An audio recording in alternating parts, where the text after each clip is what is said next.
நாளே இந்த நாளிலும் கூட இந்த வார்த்தையை கேட்க வந்திருக்கிற கத்தோட ஜனமாக இருக்கிற சகோதர மாற்றி வரவேற்கிறேன். இந்த நாளிலும் சத்திய வார்த்தைக்குள்ள கடந்து செல்வோம். இந்த நாளிலும் கூட ஒரு மனிதனை குறித்து நாம் இன்றைக்கு ஆராய்ந்து அறிய போகிறோம். சவுலை குறித்து நாம் அறிய போகிறோம். பழைய ஏற்பாட்டிலே இந்த சவுலை குறித்து நாம் அறிந்து இருக்கிறோம். இந்த மனிதன் எப்படிப்பட்டவனாக இருக்கிறான்? நான் இவருக்கு ஒரு பேர் சூட்டுகிறேன். கழுதை தேடி சென்றவனுக்கோ ராஜ்ய பாரம் என்று. கழுதை தேடி சென்றவனுக்கோ ராஜ்ய பாரம். ஏனென்றால் இவன் சாதாரண ஒரு கழுதையை தேடிதான் சென்றான். ஆனால் இவனுக்கு ராஜ்ய பாரம் வந்தது என்று வசனங்கள் சொல்லுகிறது. இவன் தன்னுடைய ஸ்தானத்தில் வந்த பிறகு தனக்கென்று இவன் பெஞ்சமின் கோத்தரத்தானா இருந்தாலும் கர்த்தர் இவனை தேர்ந்தெடுத்து ராஜாவாக ஏற்படுத்தினான்.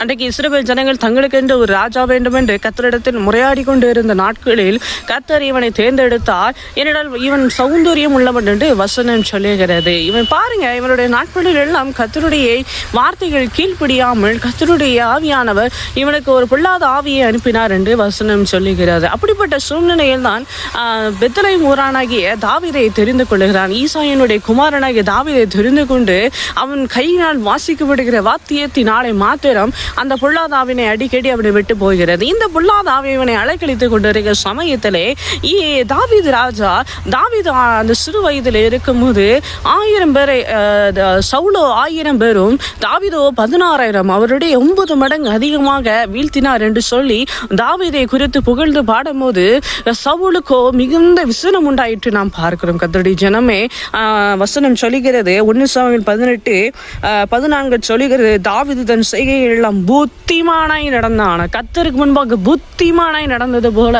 இன்றைக்கு கர்த்தருடைய ஜனம் புத்திமானாகி நடந்து தாவீதை போல செல்வ செழிப்பாக இருக்கிறத கர்த்தர் தாம் உங்களுக்கு கிருபை பாராட்டாக ஆசீர்வதிப்பார். இயேசு கிறிஸ்துவின் நாமத்தினால பிதாவே, ஆமேன்.